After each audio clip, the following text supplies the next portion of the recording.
there have been conversations on social media recently with regards to. So, what people are saying is there are areas that people are crowd identifying as hotspots for insecurity in the country. Yeah. In the city, particularly. Areas where they're saying if you're in this particular region, watch out. Watch out for Boda Boda, watch out for people who are walking towards you, watch out because incidences have happened in these particular areas and hotspots. There have been.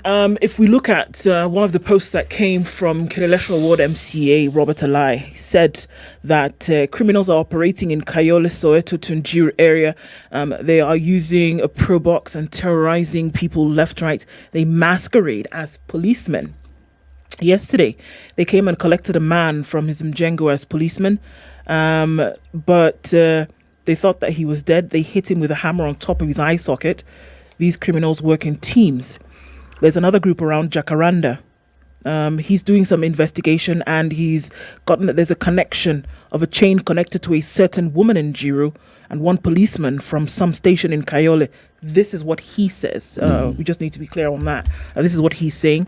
He's saying we will get them, Kenyans, around these areas. If you see this particular vehicle, run for your life. This is the fourth person that they've beaten in this manner. They always say they are police officers. Please notify Kenyans. And also our security our security is lapsing since the new government came in. That is what Robert Alai has to say. Okay. All right. So apart from that, there was also the other issue that we saw coming in from a doctor at the Kenyatta National Hospital, Lillian Munya. She said, if you have family or close friends coming to Nairobi or residing here, please advise them appropriately. These past 2 weeks have not been easy at work. We're receiving an average of 4 to 7 cases of stabbing daily from muggings around the city.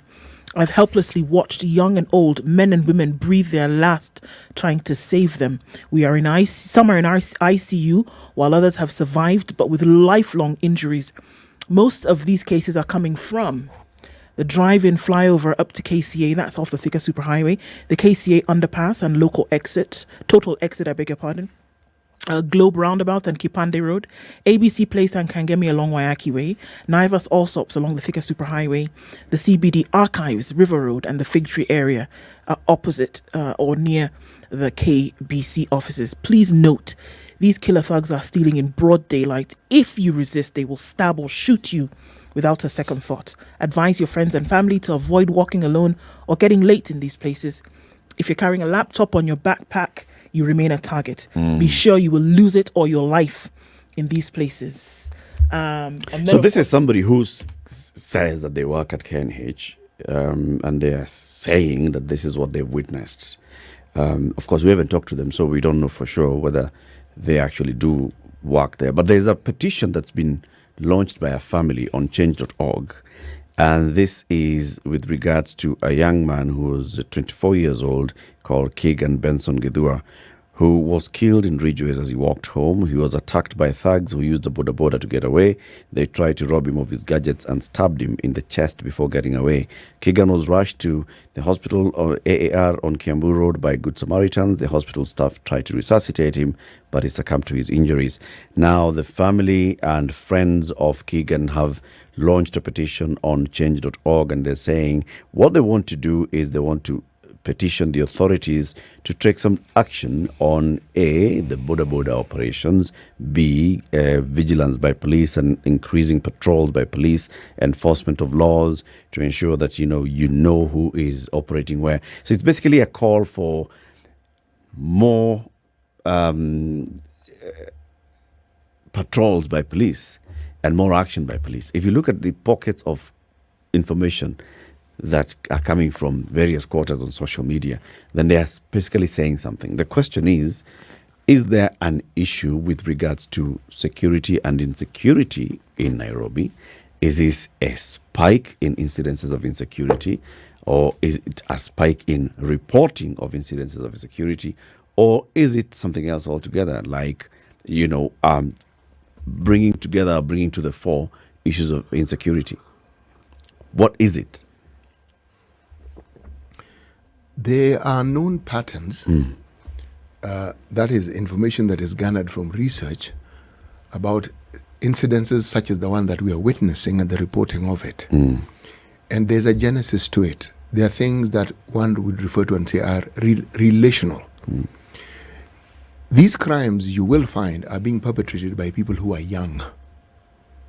And the question you want to ask is, what is it that drives people into crime? What is it? Is it that there is a specific school where people learn where to stab others, where they learn how to mug others or hit people, clobber them with a head with a mallet? No. Why do people resort to stealing? Why do people resort to stealing using violence? What is it that is happening? We have spoken about the mental health condition of the nation, and we have spoken about the attendant problems that started with COVID, now with the economic downturn that COVID brought about, young people who don't have jobs, the cost of living that is constantly on the rise. But the biggest contributor is a sense of hopelessness. Because when someone ventures into an enterprise like mugging, the thing that they also do is they put their own lives at risk. So what is it that makes someone take this step without due consideration to what also might happen to them? It points to a situation where certain groupings of people have gotten to a point where they don't really care. They are more concerned about what will make them live and survive on a daily basis, and if it means risking their lives, so be it, because in the absence of that, their life was hopeless anyway. So this mental health condition that we have spoken of in the past, we are seeing the manifestation of it, because when someone decides to take a path where they want to supposedly eke a living by killing, harming others, stabbing others, that person isn't in the right frame of mind, because you cannot say this person has been this way since they were children. You cannot say that these people were inclined towards crime anyway. No. Some people maybe. Some people have that leaning. But when it is on the increase, you have to ask the question, this mental health condition that we are seeing, because it is a mental health condition, what is increasing it? And then... So there is an increase. It is an increase. It is an increase. Not just an increase in reporting. It is an increase. There is increase of incidences. Yes, there is an increase of incidences. Yes. There's an increase of reporting. Yes. But then this thing that you speak of, which I think is at the crux of the matter, is that there is an increase in this would-be hopelessness when it comes to, and especially because it can be linked to economic issues. Yes. It will be linked to that times have gotten so much tougher. And look, in no way whatsoever, and I reiterate, is this a justification for anybody to go and commit a crime, perpetrate a crime. Absolutely not. Whatever it is, mugging, stealing, and in this case, unfortunately, very sad, murder. There's no justification for that whatsoever. But if you are going to start looking at the behavior that would lead to this, and then why we are seeing an increase of these cases around, the truth of the matter is that if we're looking at the hopelessness meter, that we've gone, really way up the meter. That has happened. Look at the indicators that we talk about. Look at the mental health situation in the country. Look at these incidents of people presenting to hospital having been stabbed. Whether that is, sure, we don't have the statistics, we don't have the numbers, we've not spoken to a live human being about exactly what the numbers are looking like. But from all indications, we see that there's an increase. We have more people reporting about, I cannot walk in a certain part of the city as maybe I would have before. I cannot do that with my belongings, because the likelihood of me getting stabbed or mugged then has risen significantly. So we cannot run away from the fact that these do exist. These things are happening. Yes. We have somebody on the line, and this is political activist and human rights defender, Boniface Mwangi. Good morning, Boniface. Good morning. Thank you very much for speaking to us, Boniface. We are talking about what we are seeing on social media, people posting about incidences of muggings, which are violent and in some cases have ended up in death. For example, in the case of Keegan in Ridgeways. You receive a lot of petitions on your social media platforms from people. Have you been receiving this kind of petitions by people saying we are seeing incidences of muggings on the rise? Yes, I have, but I've got it from both sides. The public and the police. The police are saying that they've been victimized, and so they're actually on a go slow. So it's not that there's increase in crime per se. It's less patrols, less less arrest and not police doing their job. They feel targeted because the couple of cops who were arrested for the murder of the two Indians, they were saying they were acting under orders. The people who give them the orders were never arrested. Their boss, the DCI guy, is still in office. He's still at the Public Service Commission, who's transferred. So the police are actually saying, we do our job, then we get victimized. Because for any time a police kills a mugger, they get authorization from the HQ. When they go on patrol and they say they're going to go and minimize crime by killing people, they do not do that by their own volition. They actually have to call control, get orders, then they carry out the killings. So they're saying right now, let Kenyans feel how they will feel if you have no police presence in the streets. So it's actually the police going on a go-slow. But they're letting the crime Boniface, happen. Yes. The particular case that we're talking about is of DCI officers attached to a special unit. True. The issue of patrols on the streets is by police constables who are deployed from a police station. So the crime prevention. Why would the team police actually from constables DCI deployed from a police station go on a ghost? No, not necessarily actually. The crime prevention unit actually is from DCI. All the hits could come from DCI. The guys who tackle hard criminals are from DCI, the DCI units. So the police constables do patrols, but most of the tracking down gangsters, rapists, murderers is the work of DCI crack units. And so when they were all recalled, they recalled everyone. So for example, I'll give you an example. Pangani 6, Rashid and the team work in Madare, Pangani Suli, but they work under, they actually DCI deployed under an OCS. So police constables just do normal patrol. That is number one. Number two, they were promised a pay rise, and there was a court ruling actually that all police graduates should get back to their normal salary because they should be earning the salary of an inspector. There was a judgment in court.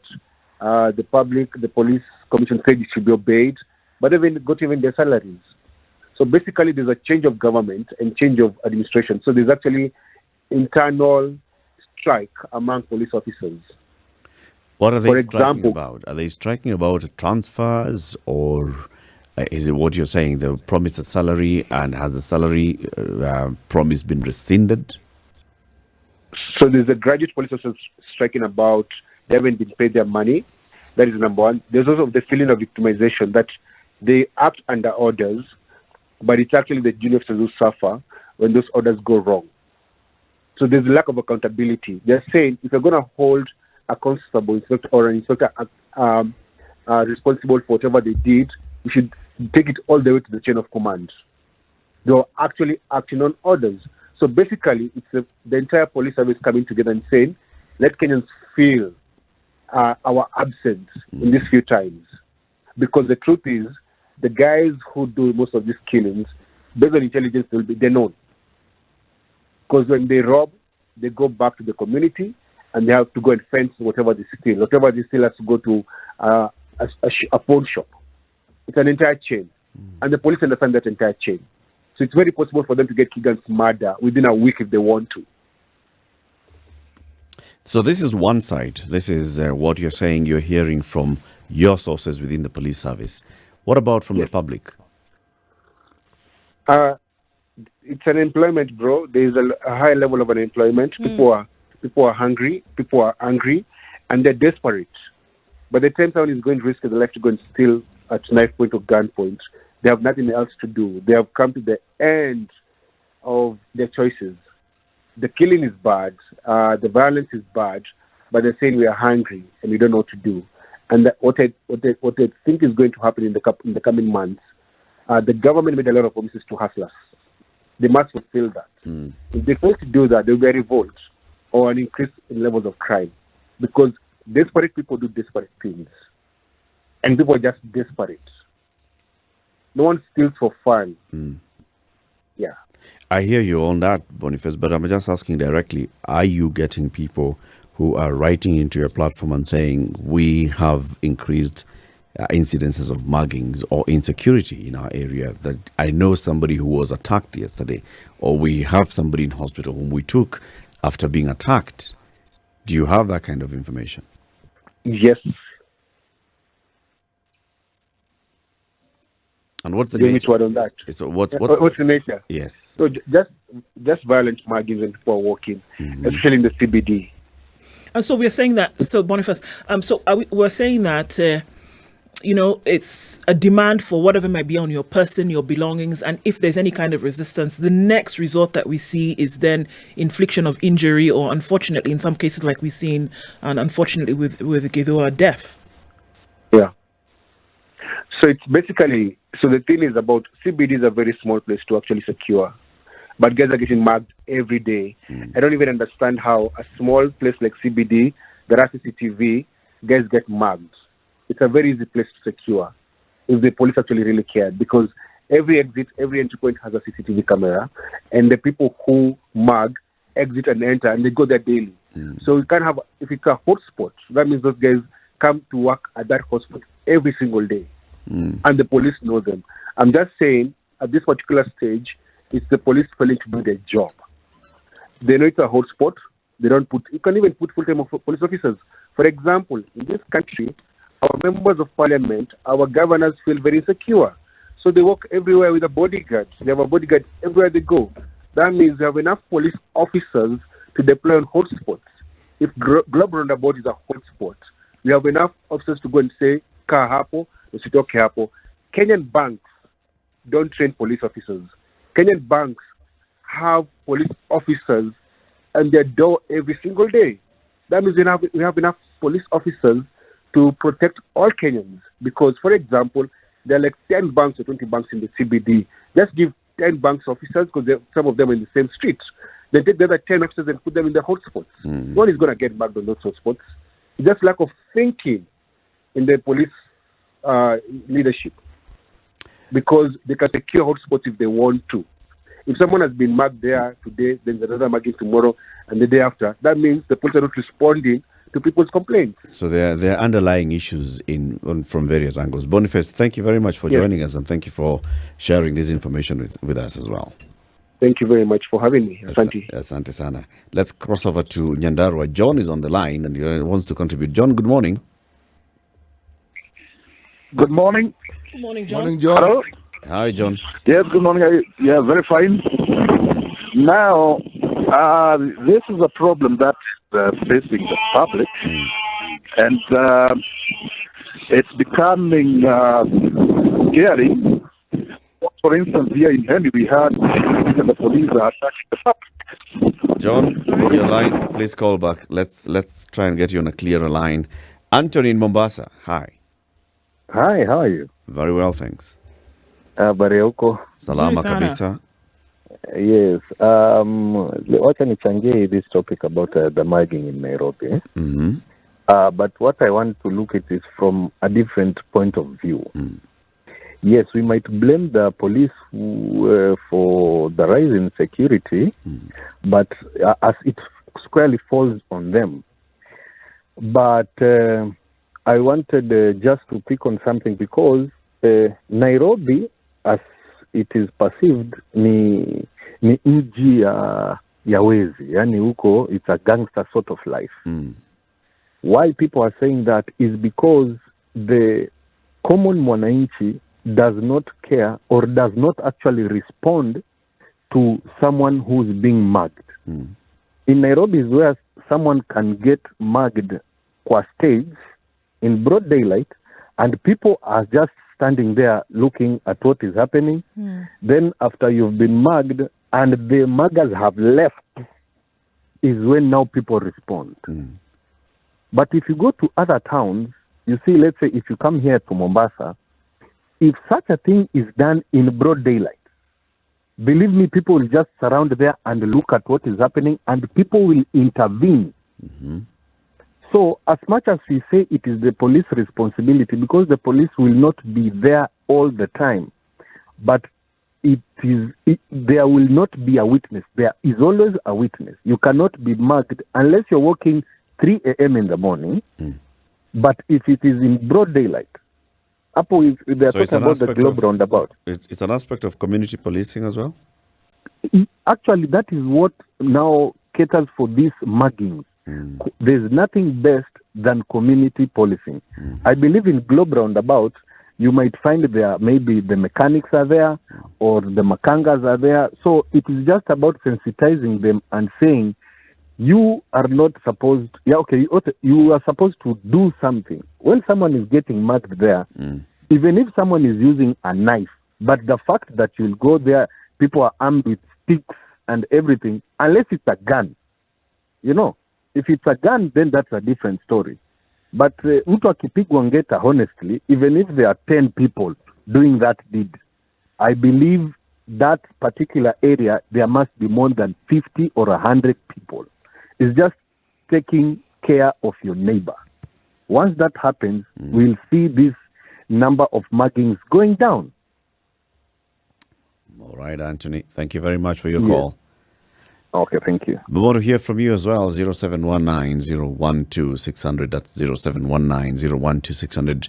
On social media, there have been increased cases of people reporting incidences of crime. And this is crime, petty muggings, people just approaching you, robbing you, threatening to stab you. In cases, people have been stabbed, people have ended up in hospital. In cases, people have died.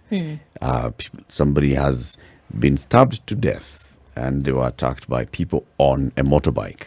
So what is it that's happening? What is it that's happening? What have you heard from where you are? We want to hear from you once we take this quick break. This is the Situation Room, the only way to start your day. Insecurity, is there insecurity? Are there cases of rising insecurity? CT, you were saying, look at the economic situation. So it's a possibility that you will find increased insecurity.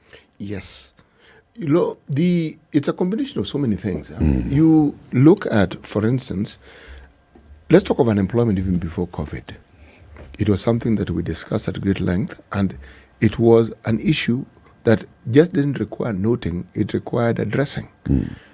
People go to college, young people go to college, they come out of college, there isn't really much for them to do. That's when all these discussions about how to rejig this thinking process, how to reignite the entrepreneurial spirit, and all these things took place. Then COVID happened, and somehow all that talk couldn't happen even with the best of intentions, simply because the economies around the world were on a downward spiral, and they're still recovering from it. Now, the number of students who go to tertiary institutions, people who seek further training, the numbers don't go down, they keep increasing.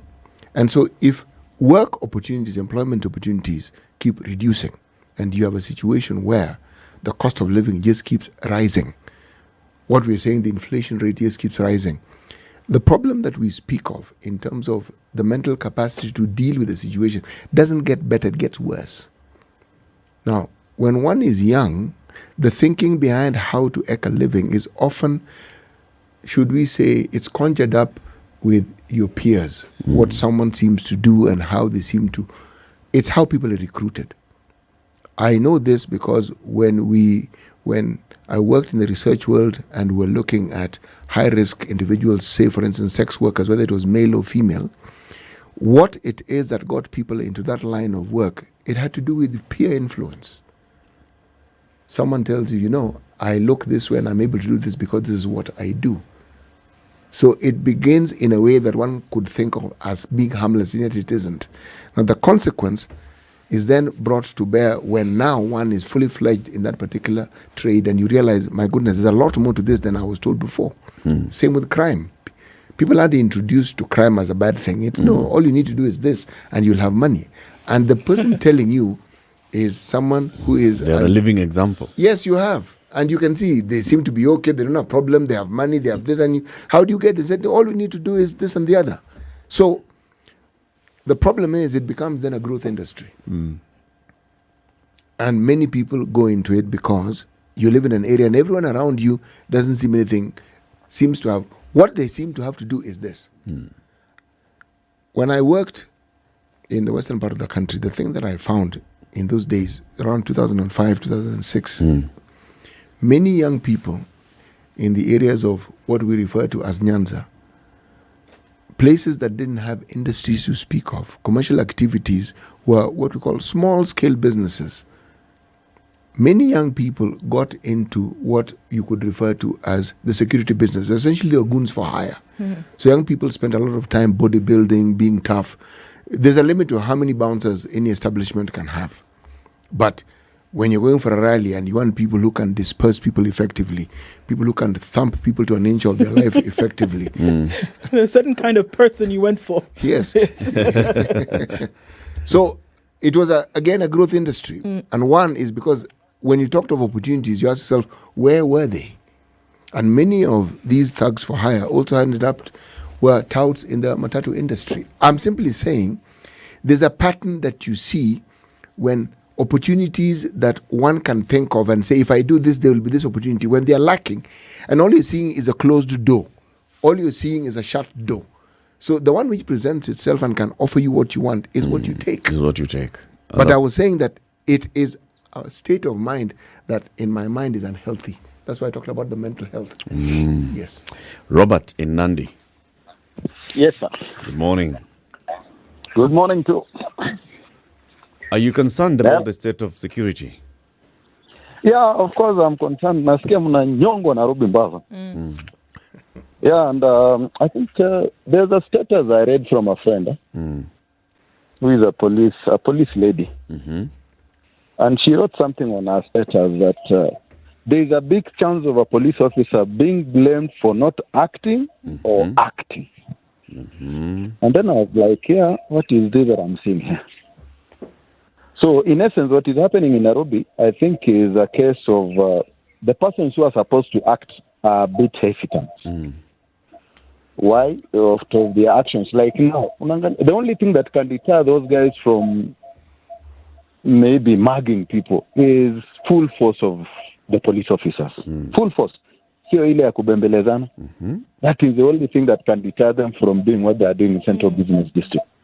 But then the problem now is, if they act the way they are supposed to have acted, as in the way they've been acting, chances are, without a CCTV camera capturing the incident, that police officer will be what? Will be blamed for not arresting. But then in essence, sio watu wa kusema you are arresting. Let me tell you. These are just guys to be wafinyu. Ama namna yeah, but look at it the way I'm saying wafinyu. Na wewe naye tayari ushasema so who is this you want to take responsibility? Leo afinye mtu na kesho akokotini anaambia ajibu maswali. Yes, so si afadhali usimame tu useme Mungu asaidie kila mtu mkubwa. All right,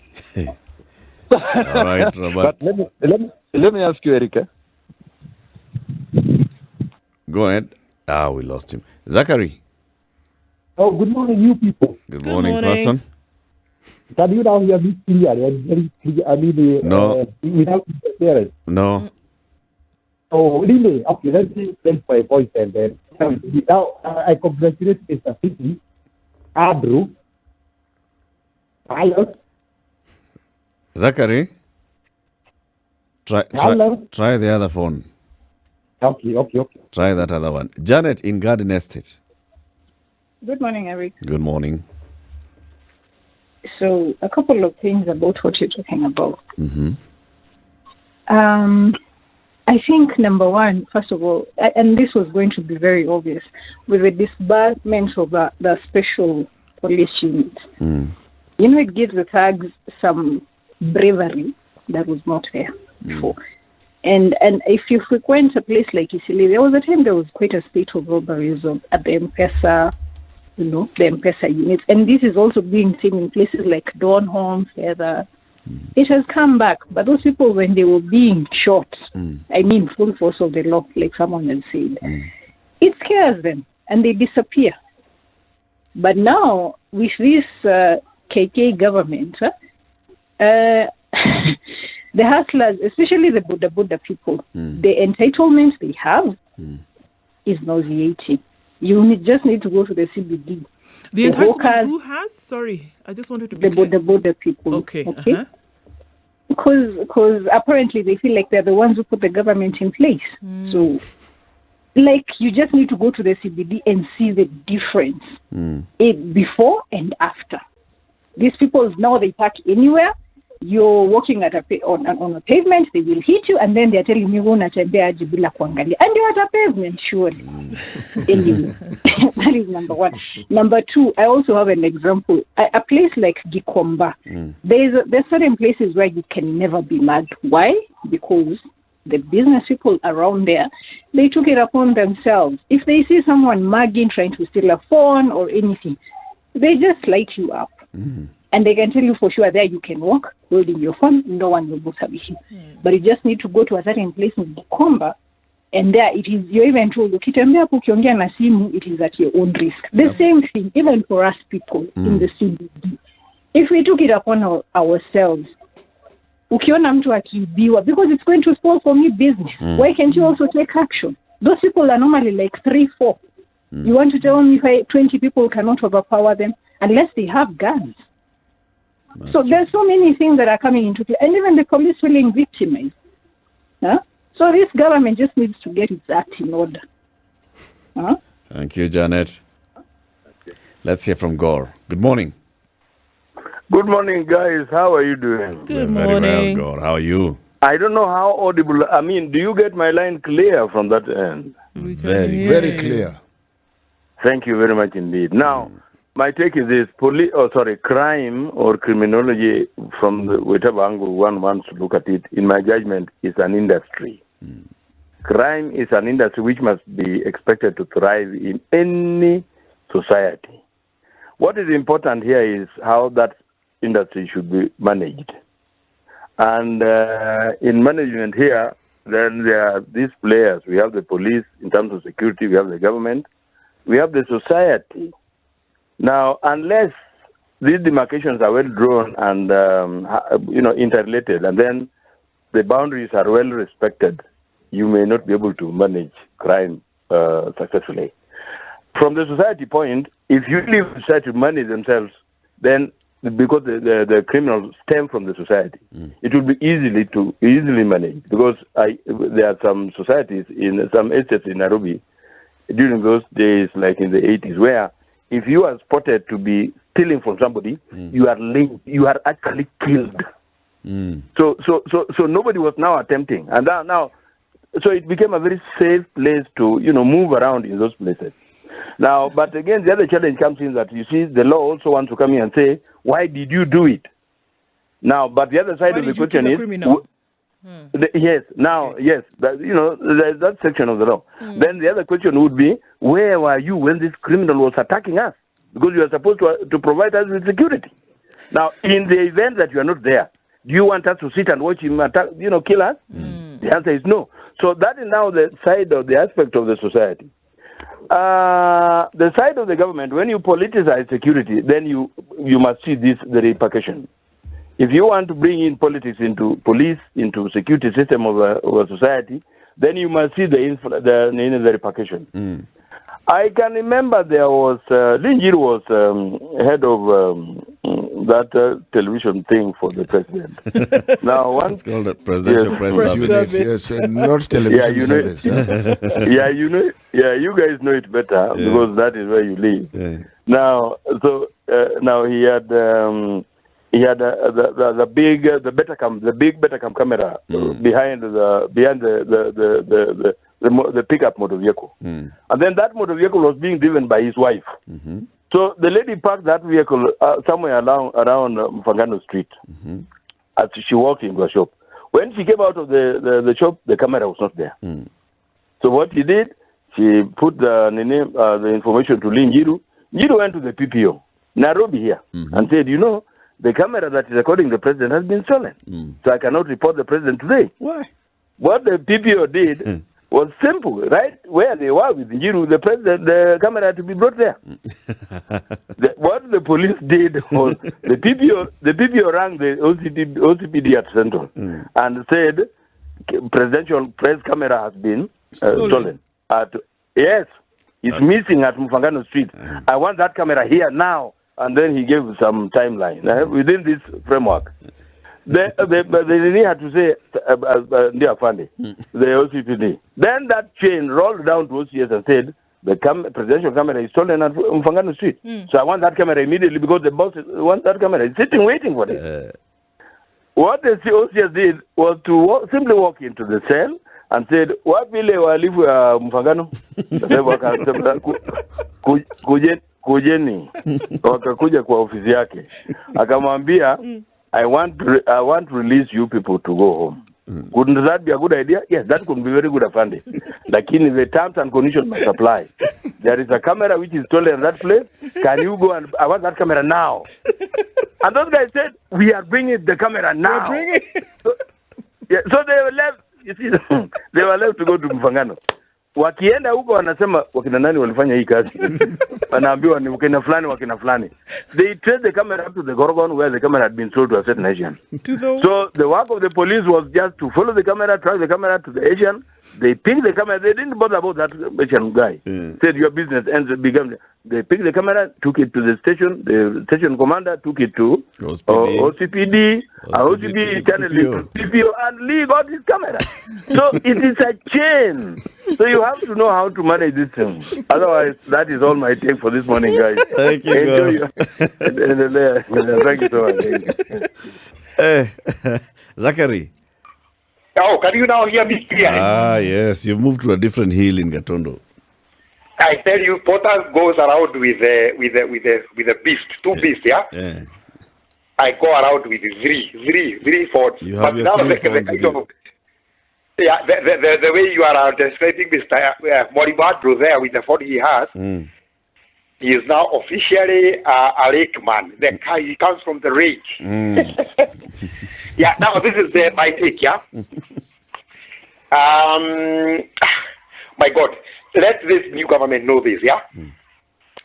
That any government anywhere in the world, it is called a government because first of all, it is supposed to secure its people.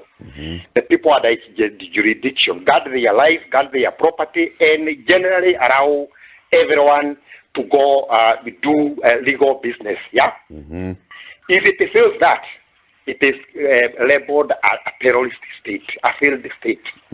So. I think most of the speakers who are there before me have preempted what I wanted to say, and they are right. We should not compromise security of our citizens. And any person who is bent on, going around doing criminal activities, disturbing Wananchi as they are going around their businesses, should be termed as a terrorist. And that person should not be negotiated with. Why are we actually witnessing this margin during the day in CBD? Do you know what is my take? The being vetted, the guy who is being vetted to be the new, we are calling him who? Japheth Koome, the new Inspector General of Police. Yeah, the Inspector General. You know, I have not averse myself with I'm averse to these names and whatever, yeah? He should know that the former Commissioner Generals used undercover police. They used those ruthless squads. It's not because of their right. They were pushed to. Because right now, if I'm stabbed, I will blame the government. Why are you not securing me? Why am I not able to walk from point A to point B? And yet I'm paying tax. I'm saying that Kenya is not a failed state, yet I cannot even visit the toilet past 6 o'clock. These guys are known. Eric, let me tell you, joke with the other thing, but do not joke with Kenya's intelligence. Every person's intelligence is known. Okay, there's a guy who has said, what about the citizens? I came somewhere. Those people know exactly does this. This is his, threat, yeah? And generally, he's not a criminal, is it? Yep. Why are we not helping the one person has said the police cannot be everywhere, but me and the other person, at least we are. You go to shopping centers, you always find people in Kikuyu. We say they are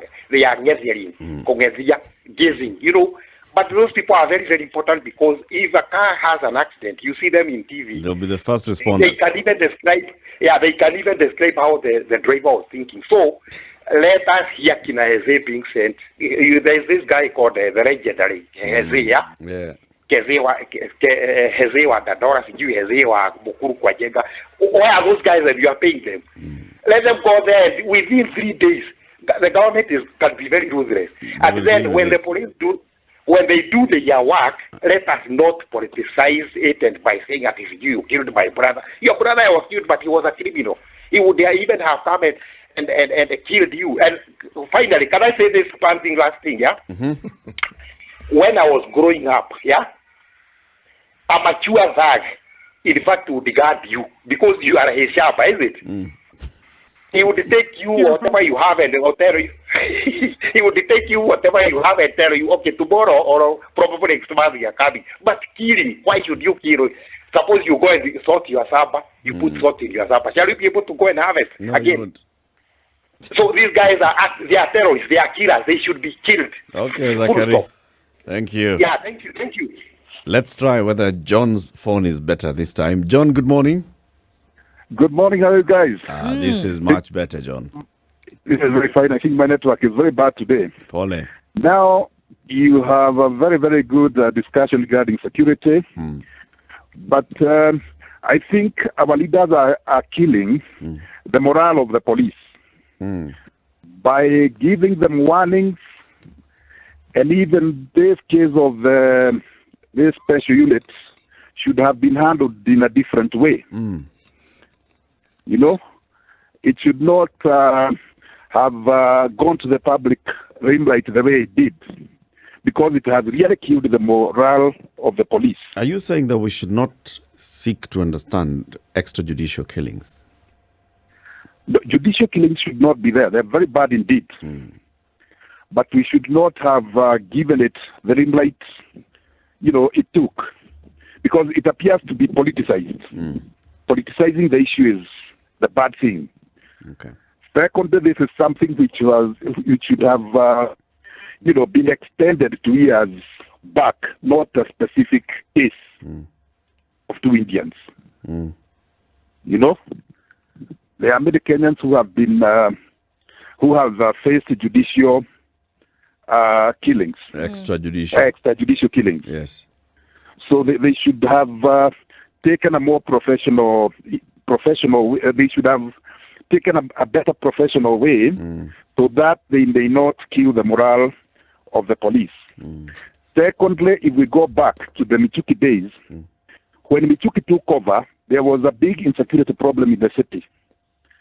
But he and the police officers who are there managed to come out with a good management of the city's security by ensuring that every street is manned by some particular police officers. So if the crime took place in that particular street, those police officers were to be held accountable. And they managed to contain the insecurity that was there then. So what we need is a proper management of our security system. Okay. Secondly, there is a big economic problem facing our young people. Because, for instance, here in my area where I live, young people are harvesting our farms at night. Yeah, you have to look after your viazi at night, which is very dangerous. They're harvesting and they're selling in the market. They are stealing our chickens every day, slaughtering our goats. And yet, the security here is doing nothing. Nothing. None of those guys have been arrested. We have a real problem. Good point of concern. Secondly, the police themselves have become a problem, yeah? Because of time, we take those points and thank you very much. There's something I wanted to say. Just one. Time yetu imeisha, John. Imeisha? Imeisha. Tuongee kesho. Alitolewa nywele na polisi. Pole. Na panga. Eish. That one you'll tell us a proper story of it. That's a proper... Anyway, issues of insecurity. Let's continue seeing what people are doing, but also, like has been said, let's all be careful. Indeed. Where we are.